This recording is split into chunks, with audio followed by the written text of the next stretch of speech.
Stralci e frammenti.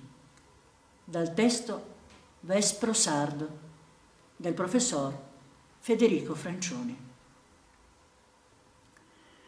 Occorrerebbe scrivere una storia sociale di Sassari articolata sulla lunga durata. Si vedrà che il capoluogo ha conosciuto subalternità e anche servilismo verso alleanze di volta in volta stabilite da ceti dominanti, forestieri e locali, ma è riuscito anche ad esprimere il suo orgoglio in rivolte di piazza contro le usurpazioni, le arroganze e gli insopportabili arbitri del potere. Occorrerà scriverla un giorno o l'altro questa storia. Ed un passaggio necessario sarà il 1852. Allora Sassari, colpevole di aver reagito all'arroganza dei bersaglieri, fu sottoposta allo stato d'assedio e i suoi vicoli, col pretesto della tutela dell'ordine pubblico, vennero addirittura murati. L'indagine però dovrebbe proseguire ed arrivare almeno fino al 1944, l'anno dei moti del pane, in seguito ai quali furono arrestati i giovani Enrico Berlinguer e Nino Manca. Ma il secolo che qui ci interessa specificamente è il Settecento, senza dimenticare il secolo precedente, che fu di crisi economica e sociale, di pestilenze, di epidemie, di politica rivoluzionaria, di ribelli e di riformatori. Anche se con tono rispettoso, nel 1739 si attuò una rimostranza al re, con richiesta di sostituzione nei confronti del governatore di Sassari, Francesco Tondù. E non dimentichiamo che la richiesta di sostituzione di un governatore non è cosa da poco. I nobili e i notabili sassaresi concludevano la loro rimostranza con queste parole: si supplica Sua Maestà che non voglia, per un effetto della sua grande benignità e per il paterno amore che tiene per i suoi vassalli, permettere che questi siano ulteriormente angustiati e afflitti a causa d'un mal governo, provvedendoli di un governatore più zelante e attento e che faccia distinzione delle persone, come hanno fatto i governatori precedenti, e perché restino animati i vassalli della Sua Maestà, i quali si trovano molto turbati, e di tutto a maggior servizio della Maestà Sua e di Dio, quale prosperi la real casa per secoli felici. Nella rimostranza che abbiamo visto, si chiedeva in pratica la destituzione di un governatore, non un formale procedimento accusatorio che, a quanto ci risulta, non fu mai avviato. Ma arriviamo ai tempi della rivolta. Nel 1780 Sassari fu teatro di vicende caratterizzate da alcuni tratti salienti che si riproporranno in occasione dell'insurrezione cagliaritana del 28 aprile del 1794. Il 1780 sassarese va inserito in un più ampio contesto economico, caratterizzato da una lievitazione dei prezzi a cui non corrisponde un aumento dei salari, e da un'accentuata pressione demografica che deve fare i conti anche con i cattivi raccolti. Questi fattori provocano insieme un abbassamento del tenore di vita. Tutto questo si verifica in un arco temporale che va dal 1773 al 1789.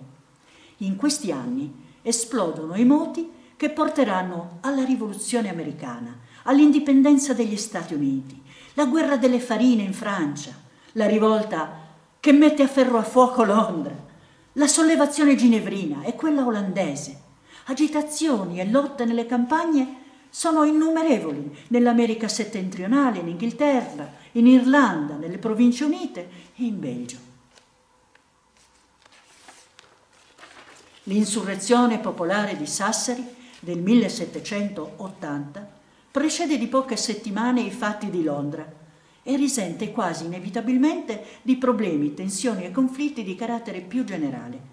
Si pensi in particolare alle lotte e alle rimostranze tipiche della base popolare durante la guerra delle farine, contro il libero commercio dei grani che spingeva i ricchi mercanti a vendere in determinate regioni, lasciandone sprovviste altre. Il 23 aprile 1780 i sassaresi scendono in piazza, spinti in primo luogo dalla mancanza del pane, della carne e di altri commestibili. I problemi della sussistenza rivestono grande importanza, soprattutto ai fini del mantenimento dell'ordine pubblico. Peraltro, l'esigenza imperiosa di fornire l'indispensabile ai ceti subalterni urbani per mantenerne il controllo esponeva i governi a rischi continui di invasioni delle città da parte delle masse rurali affamate dalle ricorrenti carestie. In Sardegna l'approvvigionamento del grano dipendeva da meccanismi che nei secoli non subirono modificazioni rilevanti. Come succedeva nell'intero continente, la campagna era sottoposta al primato e alle pretese della città. Sassari contava allora più di 16.000 abitanti. Il malcontento, come attestano varie fonti coeve, durava da parecchi giorni. Non era solo il popolo minuto a doversi nutrire di erbe cotte condite con sansa. Alle 4 del pomeriggio la folla, composta da zappatori, artigiani, cavallanti, donne, ragazzi e anche da persone definite allora di condizione civile, premeva, come nei giorni precedenti, alle grate della Ziddai, il palazzo di città, e attendeva la distribuzione del pane. Secondo una testimonianza coeva, la massa ammontava a circa 4.000 persone, una cifra forse esagerata, ma che contribuisce a dare un'idea dell'ampiezza del malcontento. Alcuni zappatori gridarono: «Ma cosa aspettiamo? Cosa facciamo? Dobbiamo morire di fame? Dobbiamo lasciar morire di fame i nostri figliuoli, essendo già da alcuni giorni privi di pane?»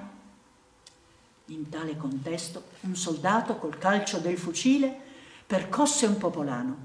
Una dozzina di zappatori, categoria sempre considerata turbolenta e socialmente pericolosa dai ceti dominanti, furono arrestati. Scoppiò allora un'insurrezione. L'inizio del moto fu accompagnato dai rintocchi della campana a martello. Il palazzo civico fu devastato e i documenti dell'archivio vennero dati alle fiamme e la stessa sorte ebbe la posta. Nella stessa giornata del 23 aprile la massa dei sollevati si diresse minacciosamente verso le case dei cittadini più facoltosi. Dalla ricostruzione di padre Antonio Sisco, un frate nato nel 1716 e morto nel 1801, diligentissimo raccoglitore di memorie patrie utilizzate da Enrico Costa, emerge che l'ira popolare colpì prevalentemente i forestieri, ma anche persone facoltose e negozianti locali furono bersaglio della violenza popolare. A Sassari furono saccheggiati anche l'edificio della frumentaria, orti, oliveti e seminati della ridente e ben curata campagna circostante. I tumultuanti non risparmiarono i frati carmelitani, che usciti in processione, su invito di qualche ben pensante, per calmare gli animi, furono spintonati ed ebbero anche qualche percossa.